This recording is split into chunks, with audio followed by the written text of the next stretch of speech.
बुखार के केस में कौन कौन से घरेलू नुस्खे या थेरेपीज यूजफुल हो सकती है, आज इसमें बात करेंगे। बुखार के केस में तुलसी लेना चाहिए, गिलोय लेना चाहिए, क्या चीज़ से एक्चुअल में फ़ायदा होता है, क्या नहीं, क्या इसमें सच्चाई है, क्या मिथ्स है, ये सब चीज़ों पर बात करेंगे। गर्म पानी की पट्टियाँ करनी चाहिए या ठंडे पानी की पट्टियाँ करनी चाहिए या नहीं करनी चाहिए, ये सारी चीज़ों को भी डिस्कस करेंगे।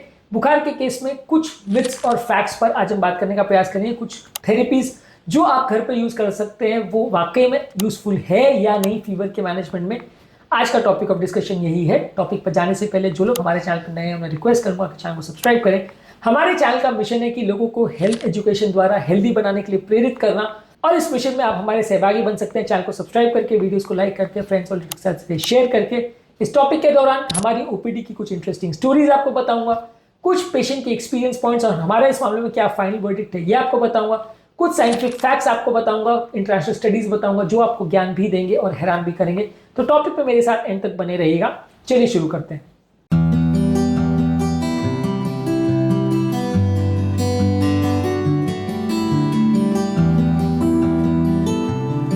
आपके घर में बुखार अगर किसी को होता है तो कौन सा नुस्खा सबसे ज्यादा प्रयोग किया जाता है, हमें बताइए। वो नुस्खा कितना सक्सेसफुल होता है ये भी हमें लिखकर बताइए।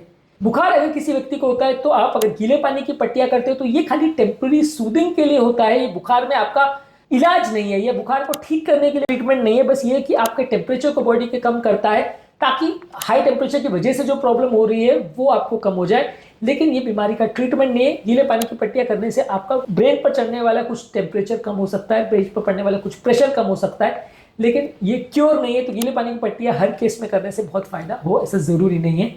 कुछ लोग कहते हैं कि बुखार के टाइम अगर आप गर्म पानी की या थोड़े नुआए पानी की या नॉर्मल रूम टेम्परेचर के पानी से अगर पट्टियां करेंगे तो वो ज्यादा बेटर है, उससे बॉडी का टेम्परेचर ज्यादा अच्छे से कम होता है एज कम्पेयर टू ठंडे पानी की पट्टियां अगर आप करोगे। क्योंकि अगर आप ठंडे पानी की पट्टियां करते हो तो उससे पेशेंट को उल्टा और कपकपी छूटती है और शिवरिंग होती है, जिससे पैराडॉक्सिकली टेम्परेचर और बढ़ सकता है। तो ऐसे टाइम पर नॉर्मल रूम टेम्परेचर पर पानी से अगर आप पट्टियां करोगे तो वो ज्यादा इफेक्टिव है एज कंपेयर टू बहुत ठंडे पानी की या बर्फ की पट्टियां करना। पीडियाट्रिक्स इंटरनेशनल जर्नल में ये आर्टिकल पब्लिश हुआ था जहां पे बताया गया था कि मेडिकेशन के कंपैरिजन में अगर ऐसा आप करते हो तो थोड़ा और एक्स्ट्रा फायदा मिलता है। इसके अलावा ऐसे टाइम पे हर्बल काढ़ा जैसे तुलसी, अदरक और दालचीनी, ये सारी चीजों को आप ले सकते हो, लेकिन इनका बहुत ज्यादा इफेक्ट किसी भी स्टडीज में साबित नहीं हुआ है। ये बुखार को कम नहीं कर सकते, बस ये कि हाइड्रेशन इंप्रूव करते हैं, थोड़ा सूजन और इन्फ्लेमेशन को कम करते हैं, थोड़ी बॉडी को गर्मी देते हैं, सिम्टोमेटिक रिलीफ दे सकते हैं, लेकिन बहुत ज्यादा फायदा नहीं करते। रिसेंटली हमारे पास एक 32-year-old पेशेंट आए थे जो बुखार के लिए 4 दिन तक काढ़े ही ले रहे थे। फाइनली उनको टाइफाइड फीवर डायग्नोज हुआ और भर्ती करना पड़ा खराब हालत में। तो ये काफी कॉमन है कि इस तरह के काढ़े लोग प्रयोग करते हैं। वायरल फीवर में जहां बुखार अपने आप ठीक हो जाएगी वहां तो फर्क नहीं पड़ता है, पर कई बार खराब इन्फेक्शन में जब आप इनका प्रयोग करते हो तो आपका कंडीशन बिगड़ सकती है। इसके अलावा बुखार के टाइम यदि आप खाना नहीं खाते हो ये सोच के कि इससे कीटाणु को पोषण नहीं मिलेगा और कीटाणु स्टार्व होकर मर जाएंगे, ये ऑब्वियसली बेवकूफ़ी की बात। इससे आपका एनर्जी की रिक्वायरमेंट बॉडी की पूरी नहीं होगी और बॉडी में डिहाइड्रेशन का रिस्क होगा, ये उल्टा नुकसान का सौदा हो सकता है। ये बेसिकली वैसे ही है कि घर पे आग लगी हुई है और आप पानी की सप्लाई को बंद कर दो, तो आप ऐसा करोगे तो उल्टा आपको आग बुझाना और मुश्किल ही पड़ेगा।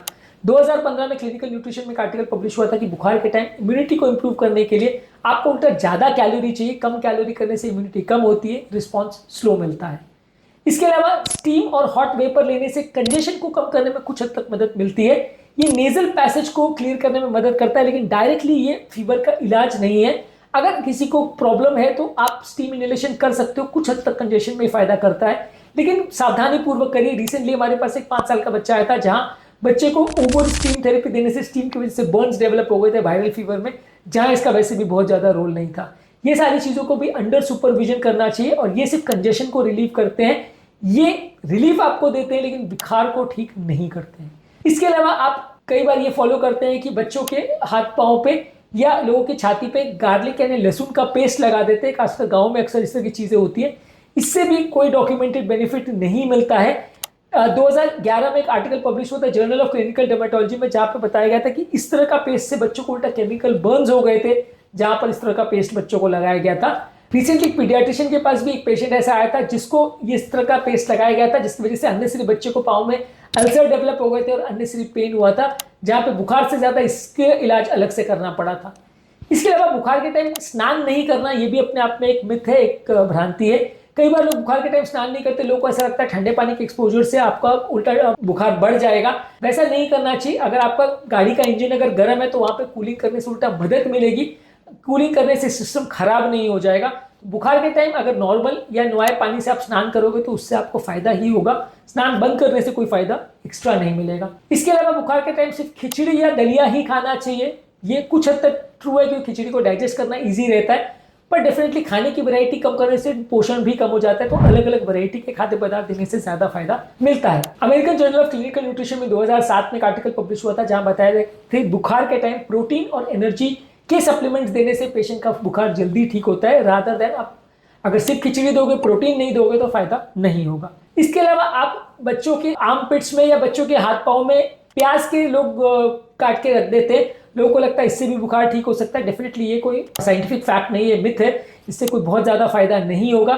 इस तरह के केसेस में उल्टा कई बार इन्फेक्शन होने का चांस बढ़ सकता है अगर आप इस तरह की चीजों का प्रयोग करते हो। इस तरह के घरेलू नुस्खों से कोई एक्स्ट्रा बेनिफिट हो ऐसा आज तक कभी प्रूव नहीं हुआ है। होम रेमेडीज कई बार जो है एक्चुअल ट्रीटमेंट को और खासकर सीरियस इन्फेक्शन जैसे मलेरिया, डेंगू, टाइफाइड, ये सारी चीजों में ट्रीटमेंट को डिले कर सकते हैं। जब मैं एमबीबीएस कर रहा था तो हमारे एक सीनियर डॉक्टर की इस चक्कर में डेथ हो गई थी मलेरिया की वजह से। उनको खुद को बुखार था, खुद एमडी डॉक्टर थे, लेकिन उन्होंने इग्नोर किया, ट्रीटमेंट नहीं कराया और सेरिब्रल मलेरिया उनको निकला जिसकी वजह से उनकी डेथ हो गई थी। तो ऐसा डॉक्टरों के साथ भी अक्सर हो जाता है कि वो इग्नोर कर देते अपने सिम्टम्स को और जानलेवा हो सकता है। लैंसेट ग्लोबल हेल्थ में एक आर्टिकल पब्लिश हुआ था जहां बताया गया था कि डिलेड डायग्नोसिस की वजह से कई बार हॉस्पिटलाइजेशन की 40% रिक्वायरमेंट ज्यादा बढ़ जाती है जब पेशेंट का ट्रीटमेंट प्रॉपर नहीं किया जाता या डिले किया जाता है। ये वैसे है कि अगर घर में पाइप टूट गया और पानी लीक हो रहा हो तो आप बाल्टी लगा के वेट एंड वॉच करते हो कि सब चीज ठीक हो जाएगा। जो लीकेज का सोर्स है जब तक आप उसको ठीक नहीं करोगे तब तक प्रॉब्लम सॉल्व नहीं होगी। ओवर हाइड्रेशन करने से पेशेंट को फायदा नहीं होता जब तक आप इलेक्ट्रोलाइट सप्लीमेंट्स नहीं देते हो। कई बार इससे बॉडी में सोडियम लेवल उल्टा कम भी हो सकता है। हाइड्रेशन करना जरूरी है। इस मामले में ओरल रिहाइड्रेशन सोल्यूशन या सूप्स ज्यादा बेटर है सिंपल पानी से। कई बार बहुत ज्यादा पानी देने से उल्टा बच्चे को मिर्गी या हाइपोनाइट्रेमिया की प्रॉब्लम आ सकती है। 2004 में एक आर्टिकल पब्लिश हुआ था एनएजीएम में जहां बताया गया था कि बहुत ज्यादा पानी देने से उल्टा बच्चों को हाइपोनाइट्रेमिया की वजह से मिर्गी आ सकती है। तो इलेक्ट्रोलाइट करेक्शन के साथ पानी दे तो ज्यादा अच्छा है, यानी कि ओआरएस बेटर है सिंपल पानी देने के बदले। आप बहुत ज्यादा पानी देने का प्रयोग मत करिए बुखार के टाइम, भले बहुत पसीना भी आ रहा है तो भी सिर्फ पानी बहुत ज्यादा मत दीजिए। इसके अलावा बुखार जो है वो एक बीमारी का लक्षण है, सिर्फ बीमारी वो नहीं है। आप सिर्फ पैरासिटामोल दोगे तो वो ठीक नहीं होने वाला है। आप जो कारण है उसको डायग्नोज करिए और उसको ट्रीट करेंगे तभी आपको बुखार या बीमारी से निजात मिलेगा। आप सिर्फ पैरासिटामोल देते रहोगे तो बार बार बुखार आता रहेगा, बार बार परेशान करता रहेगा। इसके अलावा विटामिन सी और नींबू ये सारी चीजें देने से, सिट्रस फ्रूट देने से बुखार के टाइम थोड़ी इम्यूनिटी बूस्ट होती है, लेकिन ये बुखार को पूरी तरह से ठीक नहीं करते। इसके अलावा बुखार के टाइम अल्कोहल पीने से या अल्कोहल बॉडी पर रब करने से टेम्परेचर कम हो जाएगा, ये भी एक गलत धारणा है। इसकी वजह से कई बार लोगों को टॉक्सिसिटी हो सकती है, खासकर बच्चों में अगर अल्कोहल स्किन पर बहुत ज्यादा लगाया जाए तो। बुखार के दौरान हल्दी का दूध का भी डेफिनेटली कुछ एंटी इन्फ्लेमेटरी इफेक्ट है। इससे आपका हाथ पांव का दर्द कम हो सकता है, गले की खराश कम हो सकती है, पर डेफिनेटली बुखार का ये इलाज नहीं है। सपोर्टिव केयर की तरह आप इसको यूज कर सकते हैं। बुखार के केस में एक्चुअली जो वर्क करता है वो हाइड्रेशन है, जिसमें पानी, नारियल पानी, ओआरएस दीजिए, कोल्ड कंप्रेस रखिए, यानी थोड़ा नॉर्मल टेम्परेचर में पानी की पट्टियां करिए, रेस्ट लीजिए, लाइट फूड जैसे खिचड़ी सूप लीजिए और पैरासिटामोल लीजिए। अनियन रखना, लहसुन रब करना, अल्कोहल रब करना, ब्लैंकेट्स बहुत ज्यादा पहनना या बहुत ज्यादा नहाने को बंद कर देना, ये सारी चीजों से उल्टा फायदे के बदले नुकसान होता है। तो अगली बार जब आपको बुखार हो तो सिर्फ घरेलू नुस्खों पर विश्वास मत करिए। साइंटिफिकली जो थेरेपी दी गई है उसको साथ अगर आप घरेलू नुस्खों को फॉलो करोगे तो आपको ज्यादा फायदा मिलेगा। सिर्फ घरेलू नुस्खों के चक्कर में आप पड़ोगे तो कई बार लेने के देने पड़ सकते हैं। उम्मीद करूंगा कि आज के टॉपिक में कुछ नई बातें जानने को मिली होगी। जो लोग हमारे चैनल पर नए हैं उन्हें रिक्वेस्ट करूंगा कि चैनल को सब्सक्राइब करें। हमारे चैनल का मिशन है साइंटिफिक फैक्ट्स द्वारा लोगों को एजुकेट करना और उनकी हेल्थ को बेटर बनाना। इस मिशन में हमारे सहभागी बनिए। चैनल को सब्सक्राइब करके, वीडियोस को लाइक करके और फ्रेंड्स फैमिली जिनको भी इस तरह की प्रॉब्लम है उनके साथ वीडियो को शेयर करके।